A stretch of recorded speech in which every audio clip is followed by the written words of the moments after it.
And good morning all of you. Today we are going to learn subject Hindi class 8। Okay, class 8 की हिंदी की book है। आपकी book के का फ्रंट पेज जो है कुछ इस तरीके से है। ठीक है, चलिए देखते हैं। चैप्टर 1 है आपका नई ऊषा। ठीक है, पाठ 1 है आपका नई ऊषा। इसको किसने लिखा है? श्री सत्यनारायण लाल जी ने लिखा हुआ है। ठीक है, चलिए देखते हैं क्या बोल रहे हैं। स्वतंत्रता प्राप्ति के पश्चात देश में एक नया सुखद वातावरण बना है। प्रस्तुत कविता में स्वतंत्रता प्राप्ति के पश्चात देश के किशोरों और नवयुवकों को नई ऊषा का नया संदेश दिया गया है। परतंत्रता के दुखों की रात्रि का नाश हो चुका है। देश की प्रगति के लिए अब युवकों को आगे आकर कठोर परिश्रम करना होगा। उन्हें उत्पादन बढ़ाना होगा। निरक्षरता को मिटाकर चारों ओर ज्ञान का प्रकाश फैलाना होगा। आपसी कलह और द्वेष को मिटाकर परस्पर प्रेम का भाव जगाना होगा। यही इस कविता का संदेश है।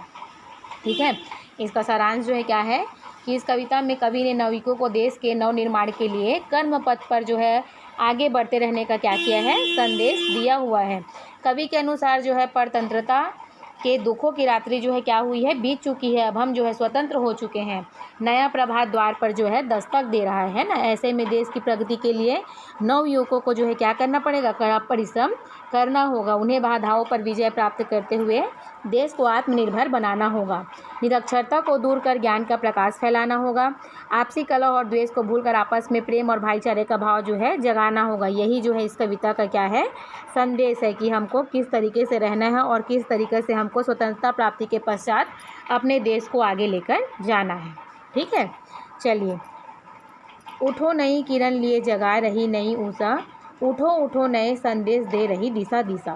खिले कमल अरुण तरुण प्रभात मुस्कुरा रहा, गगन विकास का नवीन साज है सजा रहा। उठो चलो बढ़ो समीर शंख है बजा रहा, भविष्य सामने खड़ा प्रशस्त पथ बना रहा।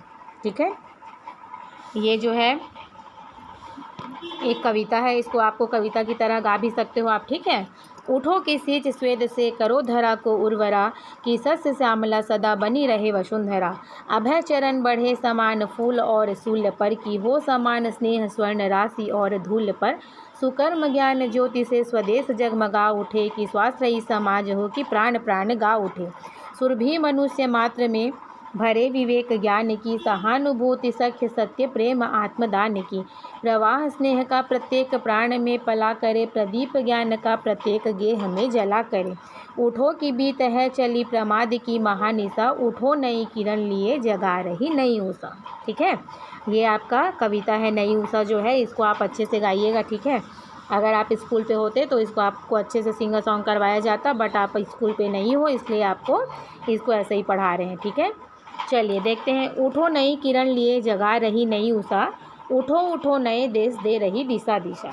है ना, इसको में आपको क्या करना पड़ेगा? संदर्भ लिखना पड़ेगा, प्रसंग लिखना पड़ेगा और उसकी व्याख्या करनी पड़ेगी। तो संदर्भ आप क्या लिखोगे?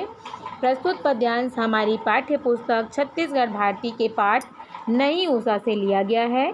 इसके कवि श्री सत्यनारायण लाल जी हैं। ठीक है, कोई भी जब आप पाठ पढ़ोगे तो आपको सबसे पहले ये जानना जरूरी है कि आपके चैप्टर का नाम क्या है, और चैप्टर का नाम के बाद में आपका जो वो चैप्टर है वो लिखा किसने है। ठीक है, उसके लेखक कौन है।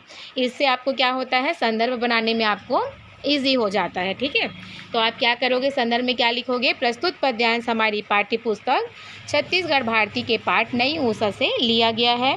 इसके कवि श्री सत्यनारायण लाल जी हैं। ठीक है, प्रसंग में आपका क्या है? प्रस्तुत पंक्तियों में कवि ने देश के नवयुवकों को जागरण का संदेश दिया है। ठीक है, उठाने के लिए बोल रहे हैं ना, उठो नई किरण लिए जगा रही नई ऊषा, उठो उठो नए देश दे रही दिशा दिशा। तो इस तरीके से क्या करना है आपको?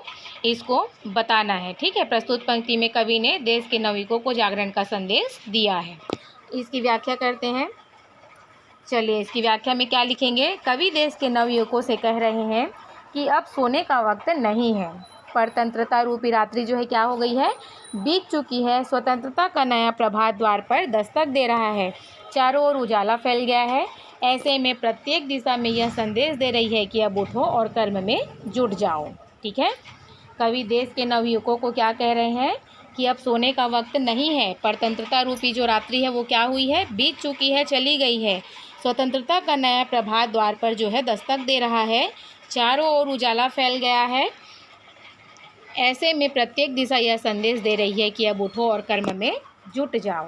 ठीक है, खिले कमल अरुण तरुण प्रभात मुस्कुरा रहा, गगन विकास का नवीन साज है सजा रहा। उठो चलो बढ़ो समीर शंख है बजा रहा, भविष्य सामने खड़ा प्रशस्त पथ बना रहा। ठीक है, ये आपको इसका संदर्भ आपको सेम लिखना है। ठीक है, कि प्रस्तुत पद्यांश हमारी पाठ्य पुस्तक छत्तीसगढ़ भारती के पाठ नई उषा से लिया गया है। इसके कवि श्री सत्यनारायण लाल जी हैं। ठीक है, प्रसंग आपका क्या लिखोगे? प्रस्तुत पंक्तियों में कवि ने प्रकृति के विविध उपकरणों के माध्यमों से नवयुवकों को जगाने एवं प्रगति पथ पर आगे बढ़ने का संदेश दिया है। ठीक है, प्रसंग में आप क्या लिखोगे कि प्रस्तुत पंक्तियों में कवि ने प्रकृति के विविध उपकरणों के माध्यम से नवयुवकों को जगाने एवं प्रगति पथ पर आगे बढ़ने का संदेश दिया है। चलिए इसकी व्याख्या देखते हैं।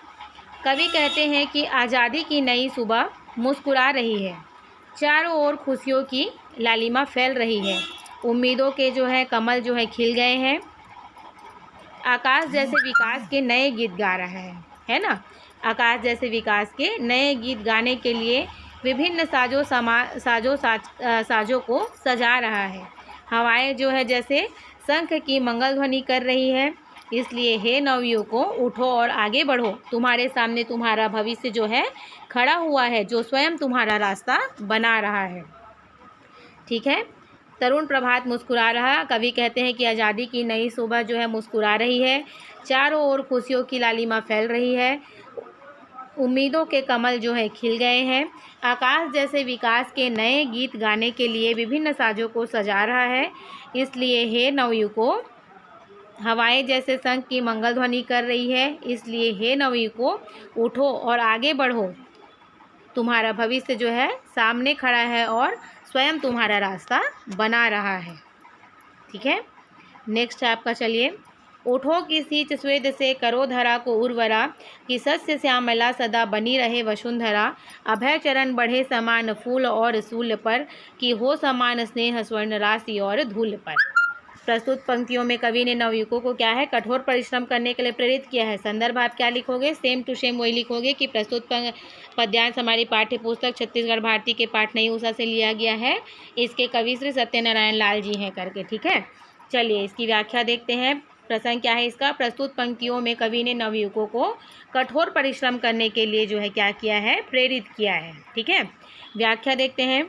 कवि कहते हैं कि हे नवयुवकों उठो, अपने पसीने से सींचकर इस धरती को उपजाऊ बना दो, ताकि यह धरती सदैव हरी भरी बनी रहे, अर्थात कठोर परिश्रम कर धरती की उत्पादन क्षमता को बढ़ा दो।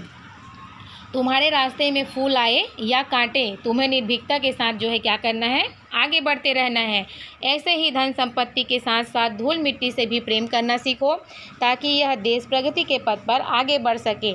तुच्छ और महत्वहीन वस्तुओं की भी उपेक्षा मत करो, अर्थात अमीरों और गरीबों के साथ समानता का व्यवहार करो। ठीक है, क्या है इसकी व्याख्या? कवि कहते हैं कि हे नवयुवकों उठो, अपने पसीने से सींचकर इस धरा को उर्वरा बनाओ, उपजाऊ बना दो, है ना, ताकि ये धरती क्या रहे? सदैव हरी भरी रहे, उपजाऊ रहे, अर्थात कठोर परिश्रम कर धरती की उत्पादन क्षमता को बढ़ा दो। तुम्हारे रास्ते में फूल हो या सूल हो, है ना, फूल और सूल पर बढ़े चलो बोल रहा है। इसका मतलब है कि तुम्हारे रास्ते में फूल आए या काटे, तुम्हें निर्भीकता के साथ आगे बढ़ना है। ऐसे ही धन संपत्ति के साथ साथ धूल मिट्टी से भी आपको प्रेम करना सीखना है। ठीक है, ताकि यह देश जो है प्रगति के पथ पर आगे बढ़े। तुच्छ और महत्वहीन जो वस्तु है उसकी उपेक्षा नहीं करना है, अर्थात अमीरों और गरीबों के साथ समानता का व्यवहार करके चलना है। ओके, अभी के लिए बस इतना ही। हमने 1, 2 और 3 हमने यहाँ तक कंप्लीट कर लिया है। ओके, बाकी जो है मैं आपको नेक्स्ट वीडियो में जो ये बच रहा है उसको मैं आपको नेक्स्ट वीडियो में बताती हूँ। ठीक है, अभी के लिए इतना ही। आई होप आपको ये समझ में आ गया होगा। इसको आप अपने घर पे एक बार रीड करिएगा। ठीक है, और इसको जितनी बार सुनेंगे आपको जो है संदर्भ प्रसंग और व्याख्या जो है याद हो जाएगी। तो इसको आपको क्या करना है? मेमोराइज़ भी करना है। आपको सिर्फ ओनली वीडियो नहीं देखना है। ठीक है, इसको आपको मेमोराइज़ करना है। ठीक है, मैं आपको 2-3 दिन बाद फ़ोन लगा के पूछूंगी कि आपको ये मेमोराइज़ है कि नहीं है, और आप इसको बताओगे इसका आंसर। ओके, अभी के लिए थैंक यू।